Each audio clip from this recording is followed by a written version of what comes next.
So this is Fourquarter Restaurant. This is our neighborhood's restaurant on the east side of Madison, 708 and a quarter East Johnson. I think it's one of the cooler addresses we have here in the city. We opened this restaurant in June of 2012, kind of as the next step after we lost Underground Kitchen to a fire. It's been a pretty amazing process for us this year. We've gone through a lot of build-up, and people were excited about it opening, and you know, it's a small space, and so we don't take reservations, and it just kind of, it can get cramped and stuff, but you know, for more and more, like, the community has really embraced it, and we've been super excited about that. Just in case anyone complains about us not having a sign, I like to point out that we do have a sign. We just couldn't afford to put up a big one.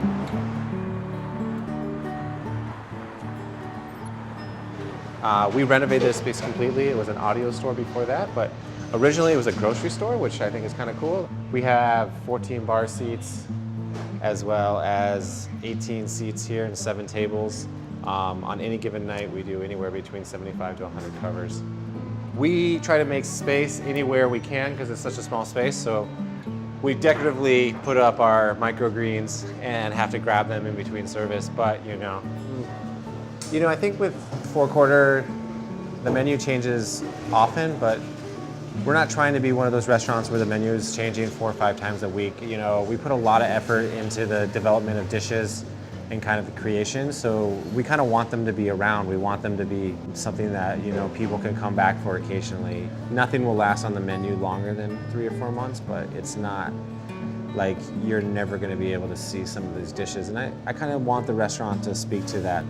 And the mains, you know, right now we're doing quail, pheasant, porterhouse pork chop instead of a beef, and we always have a daily sausage platter that, you know, we get from the butcher shop for the shop. So.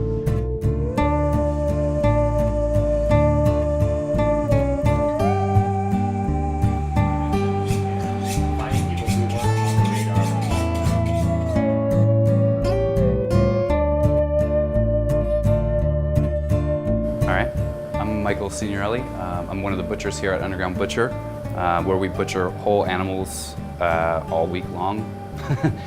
I don't know, I just think it's important to value every single one of the cuts off of an animal like equally, like considering the sacrifice that like the farmer, the animal, the arbiter, you know, us, that we're all putting in.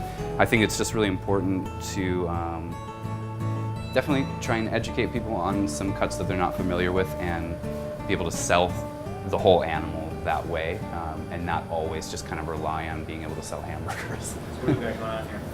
So we've got hind quarter of beef that I had just been working on a little bit, breaking it down in the shop. I've taken out the tenderloin already, you guys missed that.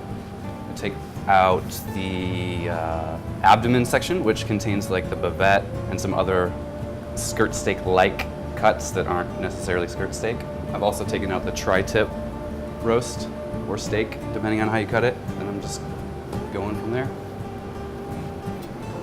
Kind of normally when you go into a butcher shop, you're gonna see your steaks. You're gonna see a lot of ribeye. You're gonna see a lot of New York strip. You might see tenderloin and stuff like that, but you know, a hanging weight beef comes into us at 700 pounds, and this is what the tenderloin looks like. There's 2 of these per animal. Once you trim it down to where you want to be, you're gonna have around like 5 pounds, 4 like pounds kind total of at best, yeah. Tenderloin. So, you know, if you're just eating tenderloin off of a beef, you know, you have 700 more pounds of it that needs to find a home.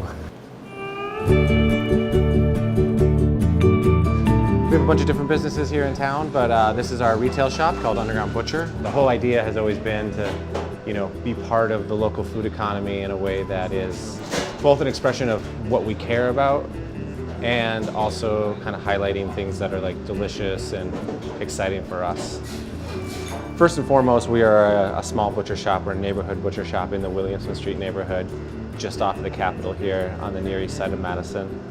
We were just really excited to be part of this because we live in the neighborhood and we wanted somewhere where people could walk to and talk to their butcher and talk to their cheesemonger and be able to discuss kind of the salamis and the other cured products that we've been making for a long time. So this has really given us an avenue to do that. The first idea that we had was like just this case right here, which is kind of a selection of the meats that we make all in-house. So, you know, everything from a lamb mortadella to a spruce goat. We have our andouille and Tuscan and our summer sausage.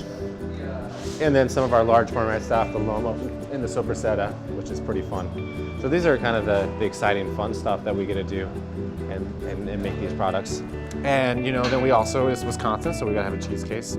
You know, we actually carry a lot of cheeses from Wisconsin, but we have a couple European cheeses too, and it's been fun to kind of compare those and see those out there. But one of the staples here at the shop has always been the Uplands Pleasant Ridge Reserve, and it's cool because he raises a few pigs every year, and we get a large amount of those. And so we serve the cheese and also have the hogs here from that farm. So.